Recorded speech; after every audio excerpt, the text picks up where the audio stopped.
دیہات کے اندر ایک گاؤں تھا، وہاں کا ایک لڑکا انجینئر بن گیا تھا۔ بہت زیادہ اس کے ماں باپ نے اسے پڑھایا، اچھی تربیت کی، انجینئر بن گیا۔ تو ایک دن اس کی ماں کہنے لگی، بیٹا اب تو تمہیں نوکری بھی لگ گئی ہے، اچھی پوسٹ مل گئی ہے، کیوں نہ ہم تمہاری شادی کروا دیں؟ مجھے یہ بتاؤ، کیا تمہارے دل میں کوئی ہے؟ کیا تم چاہتے ہو کہ تمہاری ہی پسند سے شادی ہو؟ اس کے باپ نے بھی پوچھا تو اس نے کہا، میری پسند تو کوئی نہیں ہے، میں نے تو ایسا کوئی کام کیا نہیں ہے، اور جس میں تم لوگ راضی ہو اس میں ہم بھی راضی ہیں، جو تمہاری پسند ہوگی وہی ہماری پسند ہوگی۔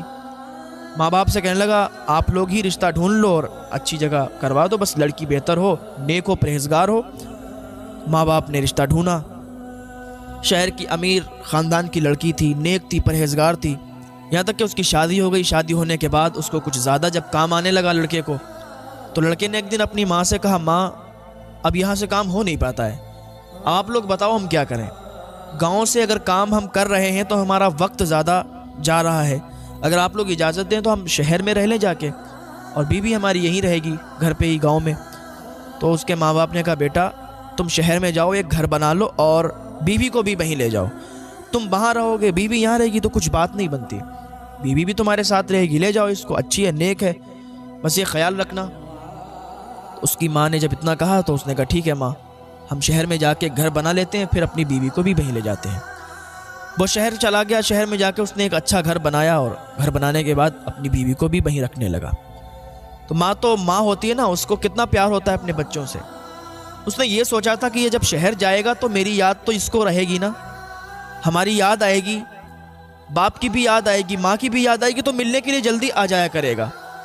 جب یہ شہر رہنے لگا، شہر جانے کے بعد ماں سے ملنے کا بہت کم ٹائم اس کو ملتا تھا، 1 مہینے کے بعد آتا تھا، 2 مہینے کے بعد آتا تھا، ایسے ہی یہ کام چلتا رہا، ایسے ہی آتا جاتا رہا، تو پوسٹ بڑھتی گئی اور اس کو وقت کم ملتا گیا، تو کبھی 4 مہینے کے بعد آنے لگا، پھر 8 مہینے کے بعد آتا۔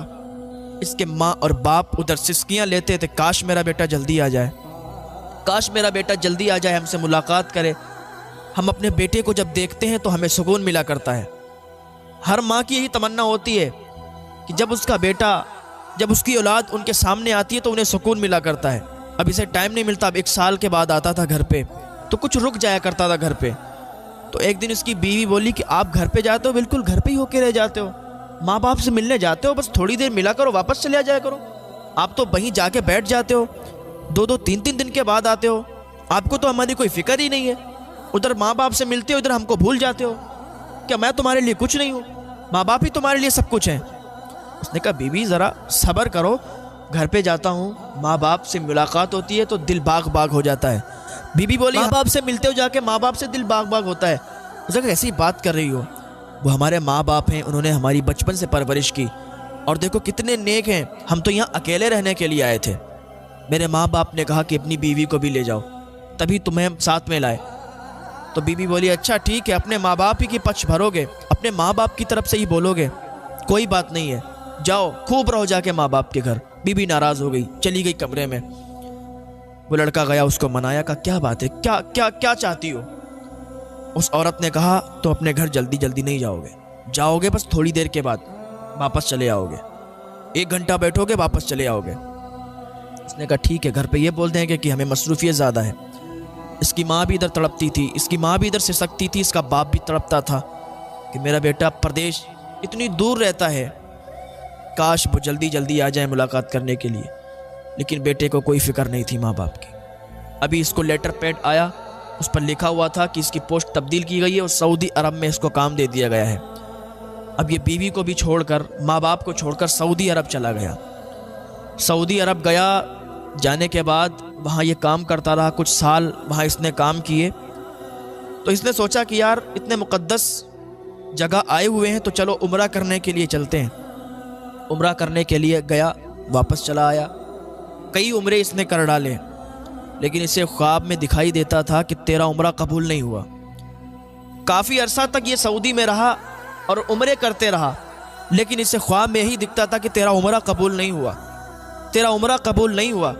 تو ایک دن یہ گیا مکہ اور کعبہ شریف کے سامنے بیٹھ کے رونے لگا، گڑ گڑانے لگا، تیز بلند آواز میں دعا کرنے لگا گڑ گڑا رہا تھا، رو رہا تھا، تو ایک اللہ کے ولی تھے، انہوں نے پوچھا اے انسان، اے شخص کیوں روتا ہے، کیوں تو رو رہا ہے، کیوں گڑ گڑا رہا ہے؟ اس نے کہا حضور میں کئی سالوں سے عمرہ کرنے کے لیے آ رہا ہوں لیکن میرا عمرہ قبول نہیں ہوتا، مجھے خواب میں ہی دکھتا ہے کہ تیرا عمرہ قبول نہیں ہوا۔ بزرگ نے کہا تیری ماں زندہ ہے؟ تو کہا ہاں میری ماں زندہ ہے۔ کہا تیرا باپ زندہ ہے؟ کہا ہاں زندہ ہے۔ کہا تو کب سے ملنے نہیں گیا؟ کہا حضور 14 سال ہو گئی ماں سے ملاقات نہیں ہوئی ہے، 14 سال ہو گئی ماں باپ سے ملا نہیں، 14 سال ہو گئی ماں باپ سے خیریت نہیں پوچھی، اس لیے کہ میری بیوی جو ہے نا اس کو برا لگتا ہے، اسی خاطر میں نے اپنے ماں باپ سے بات بھی نہیں کی۔ وہ بزرگ بولے قسم اس پاک پروردگار کی جس نے پوری کائنات پیدا فرمائی، سارا جہاں پیدا فرمایا، تیرے ماں باپ زندہ ہیں اور 14 سال سے تو اپنے ماں باپ سے ملا نہیں، تو نے اپنے ماں باپ کی خیریت نہیں پوچھی، اسی لیے تیرا عمرہ قبول نہیں ہوتا۔ اس لیے کوئی جب ماں باپ کا دل دکھاتا ہے نا اس کی کوئی بھی دعا قبول نہیں ہوتی۔ جو ماں باپ کا دل دکھاتا ہے نا اللہ اس سے ناراض ہوتا ہے۔ ماں باپ کو اگر راضی رکھو گے تو تمہاری دعائیں بھی قبول ہوں گی۔ پتہ چلا اگر ماں باپ راضی ہوں گے تو دعا قبول ہوگی، اور ماں باپ راضی نہیں ہوں گے تو دعائیں قبول نہیں ہوں گی۔ پھر چاہے تو تم کعبے کے سامنے دعا مانگو، چاہے تو گنبد خضرا کے سامنے دعا مانگو۔ اس بزرگ نے کہا چلا جا گھر اور ماں کے قدموں میں گر جانا، باپ کے قدموں میں گر جانا اور معافی طلب کر لینا۔ اس نے جب اتنا سنا تو سعودی سے فوراً ٹکٹ لیا اور آیا اسی گاؤں میں۔ پہلے تو اس کی بیوی نے اس سے بات کی، کہنے لگی تم گھر پہ مت جانا، ماں باپ سے مت ملنا۔ اس نے ایک تھپڑ مارا بیوی کے، کہا خاموش رہ، جتنا میں بولتا ہوں اتنا ہی بات کر، جتنا میں تجھ سے کہتا ہوں اتنا ہی مان، زیادہ بولنے کی ضرورت نہیں ہے۔ تیری وجہ سے آج میرا عمرہ قبول نہیں ہوا، تیری وجہ سے آج میں نے اپنے ماں باپ کو بھلا دیا تھا، لیکن اب ہمیں سمجھ آ گئی ہے، اب ہمیں پتہ چل گیا کہ ماں باپ کا درجہ کیا ہوتا ہے۔ ماں باپ اگر ناراض ہے تو عمرہ بھی قبول نہیں ہوتا، ماں باپ اگر ناراض ہے تو اللہ بھی ناراض ہوتا ہے۔ اس نے اپنی بیوی کو سمجھایا اور سمجھانے کے بعد وہ گھر واپس آیا۔ کیا دیکھتا ہے کہ وہاں ایک جھوپڑی ہے، اندر جاتا ہے تو وہاں کوئی موجود نہیں ہوتا ہے۔ لوگوں سے پوچھتا ہے یہاں پہ فلا شخص رہتے تھے، نام پوچھتا ہے۔ ایک بچہ ملا تو بچے نے کہا یہاں پر جو صاحب رہتے تھے نا ان کا انتقال ہو گیا ہے، ایک ان کا بیٹا ہے جو بہت ناکارہ ہے، باہر کام کرنے کے لیے گیا، 14 سال ہو گئے گھر پہ واپس نہیں آیا۔ اس کا باپ تڑپتا رہا اپنے بیٹے کی یاد میں کہ کب میرا بیٹا آئے گا اور مجھ سے ملاقات کرے گا۔ اس کے باپ نے تڑپتے تڑپتے جان دے دی کہ میرا بیٹا آئے گا اور مجھ سے ملاقات کرے گا۔ اپنے بیٹے کی محبت میں اس کا باپ مر گیا۔ اس بچے کو نہیں معلوم تھا کہ یہ وہی لڑکا ہے، یہ وہی اس کا بیٹا ہے کہ جس کی یاد میں، جس کی محبت میں اس نے باپ نے تڑپ تڑپ کر جان دے دی تھی۔ وہ لڑکا کہتا ہے ایک بوڑھی خاتون بھی ہے جو اب اندھی ہو چکی ہے، بہت ضعیف ہو چکی ہے، اور وہ اپنے بیٹے کو یاد کرتی ہے کہ میرا بیٹا آئے گا، میرا بیٹا ضرور آئے گا۔ یہ ادھر سوچ رہا تھا کہ کاش میری ماں مجھے بھگا نہ دے، میری ماں مجھے واپس نہ کر دے، میری ماں مجھ سے ناراض نہ ہو، لیکن ماں تو ماں ہوا کرتی ہے۔ بیٹا اگر ماں کو لاکھ تکلیفیں دے دے پھر آ کے ماں کے قدموں میں گر جائے تو ماں اسے معاف فرما دیا کرتی ہے۔ یہ گیا جھوپڑی کے اندر، ماں بیٹھی ہوئی تھی، ماں کی طبیعت بہت زیادہ خراب تھی، ماں دعا کر رہی تھی اے اللہ میرا بیٹا جہاں بھی ہو اسے میرے پاس بھیج دے، اے اللہ میں اپنے بیٹے کو دیکھنا چاہتی ہوں، میں نے اپنے بیٹے کو معاف کر دیا ہے، وہ جب بھی آئے گا نا میں اسے اپنے گلے سے لگا لوں گی، اے اللہ میرے بیٹے کو مجھ سے ملا دے۔ اتنا بھی دعا کر ہی رہی تھی کہ اس کا لڑکا آگے بڑھا، ماں کے قدم چومے، ماں کے پیر پکڑے اور کہا ماں دیکھ میں آ گیا ہوں، ماں دیکھ تیرا بیٹا آ گیا ہے۔ اس کی ماں نے جب آواز سنی بیٹے کی، کہنے لگی بیٹا تو کہاں چلا گیا؟